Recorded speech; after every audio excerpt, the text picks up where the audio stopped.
रामकृष्ण हरी मंडळी. तर कसं आहे ना, आम्ही आलेलो आहे तर कोथिंबीर काढायला आपल्या गावकरी शेतामध्ये बरं का. आपल्या घरापासून ही लय लांब आहे बरं का शेत.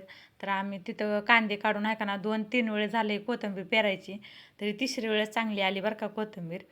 आणि ही आपली 1 एकरचा प्लॉट आहे बरं का कोथिंबीरीचा. आणि आपण कोथिंबीरला आज 40 दिवस झाले बरं का पेरलेले. आणि ज्यावेळेस आपली 1 महिन्याची कोथिंबीर होती त्यावेळेस इतका भाव होता ना, तर लय भाव होता. तर आत्ता थोडासा भाव कमी झाला. तर कसं असते माहिती आहे का, देव पण सुखासुखी शेतकऱ्याला कधीच खाऊन देत नाही बरं का.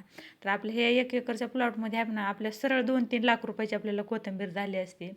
पण योगायोगाने कसं झालं, 8 दिवस आपल्या कोथिंबीरला उशीर झाला, त्याच्यामुळे कोथिंबीर काढायला आली नव्हती. ज्यावेळेस आपली कोथिंबीर लहान लहान होती त्यावेळेस आपल्याला कोथिंबीर व्यापारी लय महागत होते बरं का. तर आता कोथिंबीर काढायला आली तर आता भाव जास्त उतरले.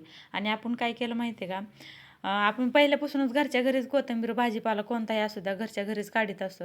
आणि आपण निमा अर्धा एकर आहे का ना, आपण व्यापाऱ्याला विकला बरं का, ती पण कॅरेटवर. आणि आपण 450-500 रुपयाला कॅरेट विकलं बरं का. आणि त्याचे पैसे पण आपल्याला चांगले झाले.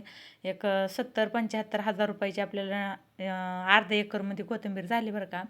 आणि बाकीची आहे का ना, लय कमी भावात चालली म्हणून त्याच्यामुळं कशाला उगा मग आपल्यामुळं दुसऱ्याला पण नाही परवडल्यावर उगाच कशाला त्यांचं पण नुकसान. तर आम्ही घरच्या घरी कोथिंबीर काढायला चालू केली आणि विकायला. तर पेंड्या आहे का ना अशा काढून टाकल्या होत्या आणि लगेच सुकत आहेत, त्याच्यामुळे पेंड्या सावलीला नेऊन धुवून झाकून ठेवावं लागतं, त्यामुळे त्यानं सुकत नाही आणि कोथिंबीर कशी एकदम ताजी चांगली दिसते. आणि बघा 1 एकरचा प्लॉट आहे कोथिंबीरचा, तर अर्धा एकर राहिला आहे. तर आपण हे घरच्या घरी चाळ्यात काढ इतकी हिरवीगार असं वाटत होतं की एकदम म्हणजे असं वाटत होतं हिरवी खायासारखी कोथिंबीर आहे. इतकी भारी कोथिंबीर आली होती. आणि हीच थोडीशी एक 8 दिवस आधी लवकर आली असती ना, तर लय पैसे झाले असते आपल्याला या कोथिंबीरीचे.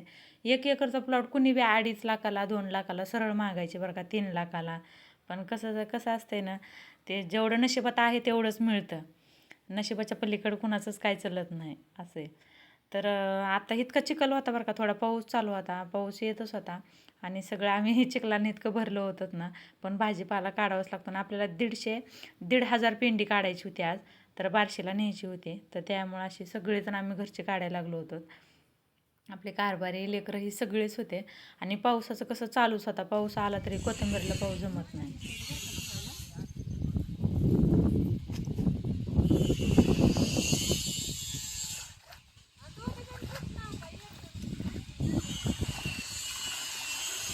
त्या म्हणल्या थोडंसं बस, थोडं थोडं मी थोडं ते, मग काय तर कंबर अवघडते किंवा धुवून धुवून.